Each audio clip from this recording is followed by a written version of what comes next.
అమిత్ షాతో చంద్రబాబు పవన్ భేటీ.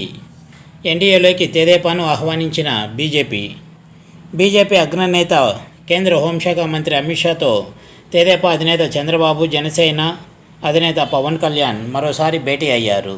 అమిత్ షా నివాసంలో సుమారు 50 నిమిషాల పాటు జరిగిన ఈ సమావేశంలో ఏపీ ఎన్నికల్లో సీట్ల సర్దుబాటుపై చర్చించారు.